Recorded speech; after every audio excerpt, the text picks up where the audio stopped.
Сообраќајот на државните патишта се одвива во зимски услови по влажни коловози со остатоци од снег, а поради ниските температури наместа е можна појава на голомразица, соопштуваат од Автомотосојузот на Македонија. Поради отежнатото движење низ улиците, од Републичкиот совет за безбедност на сообраќајот на патиштата апелираат сите учесници во сообраќајот да бидат внимателни и да ги почитуваат правилата во сообраќајот. Како Републички совет би апелирали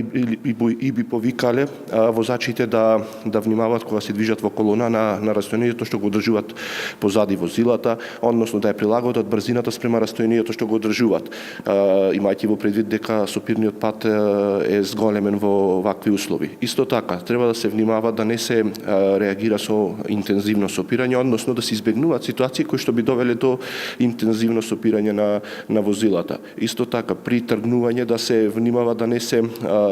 нагло забрзува, односно да не се управува со возилото при зголемен број на вртежи на моторот, да се избегнуваат нагли реакции со управувачот на возилото. А за сите оние кои во овие зимски услови планираат да патуваат на подолги релации, еве што препорачуваат од Републичкиот совет за безбедност на сообраќајот на патиштата. За возачите кои што патуваат на подолги релации, пожелно е да се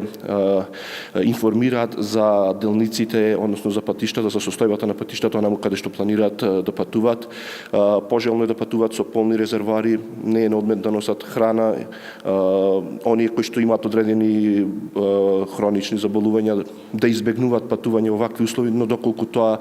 не е возможно, тогаш да си ги понесат своите лекарства. Знаете, чести се застои на патиштата, постојат некогаш и гужви, возачите да апелираме да бидат стрпливи, да го планираат навреме нивното патување и така натаму. За безбедно возење во зимски услови од РСБСП исто така советуваат возачите да возат со зимски гуми на сите 4 тркала, како и да направат основни проверки на возилото кои се особено важни за безбедно управување на моторно возило во зима, односно да направат проверка на брисачите, течноста за брисачите, акумулаторот, антифризот, проверка на маслото и на сопирачките.